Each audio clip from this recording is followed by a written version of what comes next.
little short things that people ask me about all the time. What was daily life like? How did things differ? Blah blah. What's some of the stuff that happened that really doesn't fall into any particular category? Well, we had a guy called the Green Dragon. He was one of the people that everybody thought was like Bruce Lee or something. He was like, whoa, and all that stuff. Well, he was some gang leader from the Seattle area. And, everybody was terrified of him. And one time they had a fight on one of the upper ranges, and he was stabbing someone to death.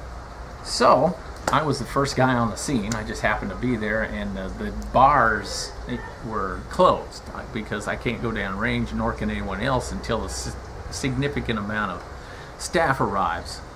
So while we were waiting, he rolled his victim right up against the bars, and I saw the opportunity to give him a little love tap with my 36-inch riot baton with these big metal balls on the end. So that's what I did. Right in the forehead. Pop! Because he was stabbing someone to death, and if it killed him, well, tough. If I was a police officer on the street and I saw a guy being stabbed to death, I could shoot the perpetrator of the murder to death. So deadly force is authorized. I popped him in the head. His eyes rolled back into his forehead, and he fell over backwards, and blood just spurted out of his forehead. It was really spectacular. And about that time, a buddy of mine walked up behind me, and he's seen that, and he's seen the Green Dragon guy laying there on the ground, and he said, "Oh my God, I think you killed him." And I thought, crap, he is. He's dead. Damn.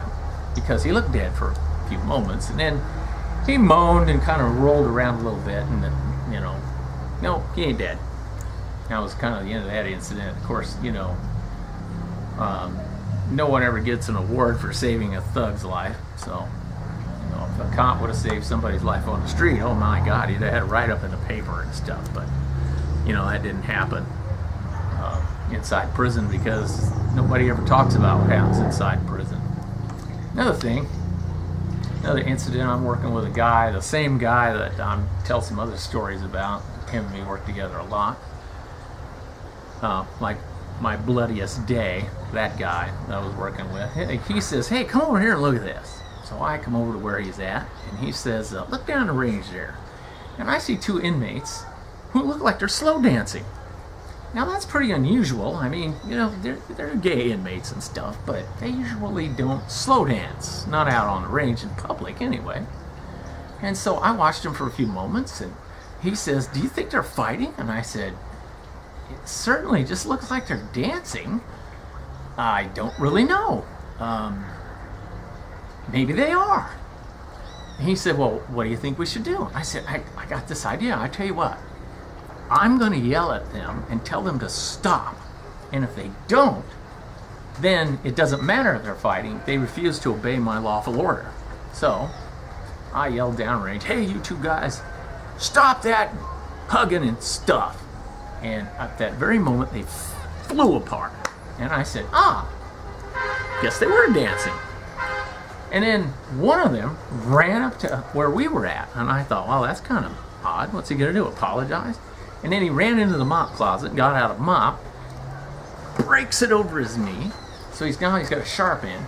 And he goes running back down the range where the other guy is, and he starts whacking him with it like a Louisville slugger. And I said, changed my mind. I think they're fighting.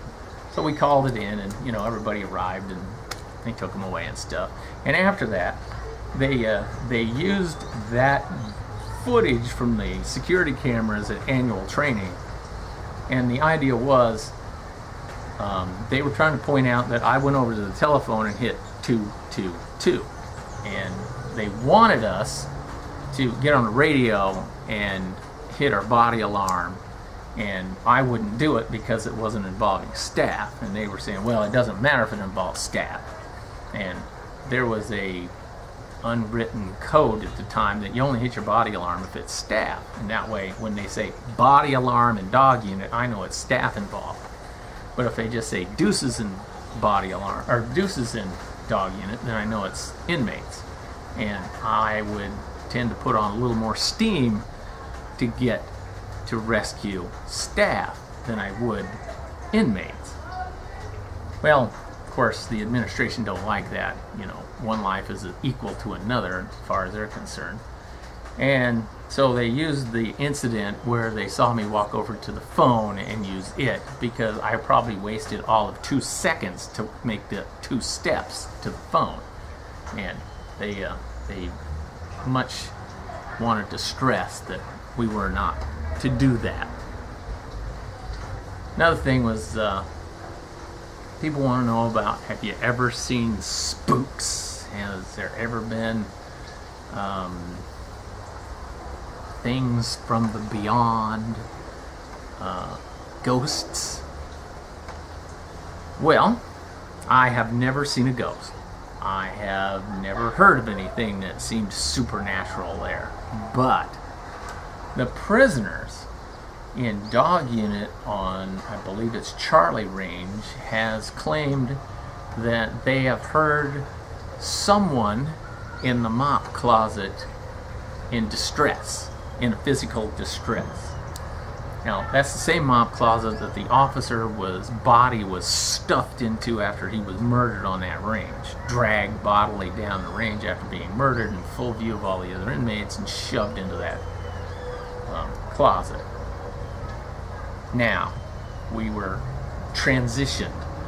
We went from Supermax to medium security sex offender unit. None, at least as far as I know, none of the inmates that came with the sex offenders after all the Supermax prisoners were sent to other prisons met, as far as I know. After this transition, another inmate stopped me and told me almost word for word what one of the Supermax prisoners told me about what he heard in that mop closet. Could be a coincidence. Perhaps they had some way to communicate that I was unaware of. I don't know. I'm just telling you what was told to me by the inmates. Okay, some of the things that happened to me off duty. There was this dog, and I used to come home after midnight, and this dog had a sense of humor. And he used to howl sometime like the Hounds of the Baskervilles, and he would just make, goosebumps appear on my arms and stuff. He just made this really terrible howl at midnight when I came home. And one time, I was putting a key in the lock of my house, and this dog thought it was funny, and he come ripping around the side of my house, barreling straight at me, and he bumped the back of my legs when he went by, which startled me, and I snapped the key off in the door of my house. And I couldn't get in. I had to beat on the door and stuff and wake up everybody to come and let me in the house because this dog startled me.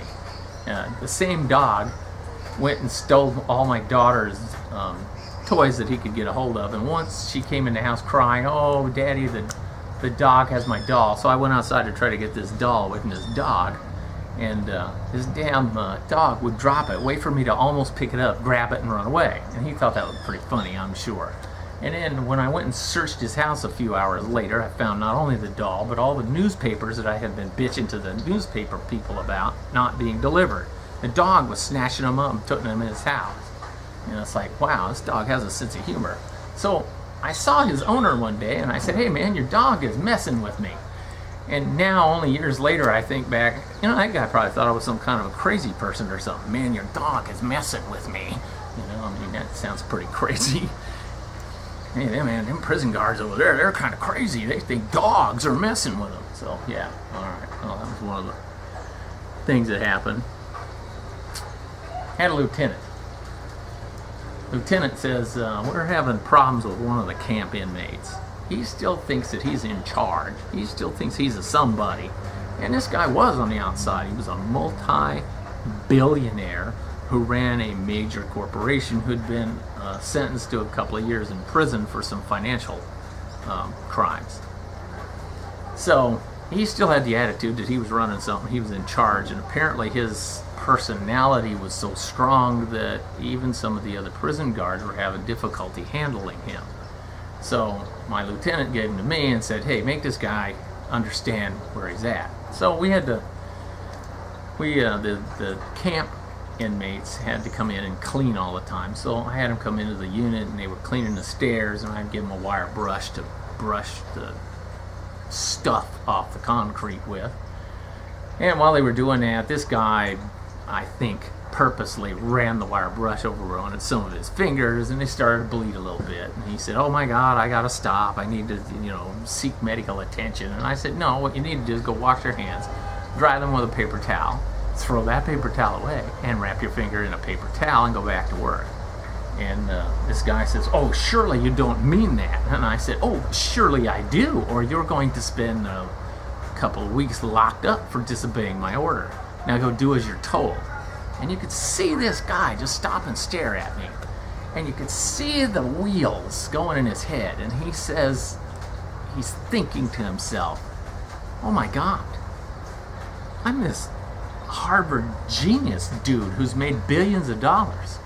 And this guy right here, this $20 an hour idiot who probably has a high school education, is going to tell me, the multi-billionaire, to just suck it up and wrap something around my poor little fingers that have got some scratches on it and they bleed a little bit, to just get back to work. Don't want to hear your whining. When probably he used to terrify all the maids in his house who earned more than I did. Wow.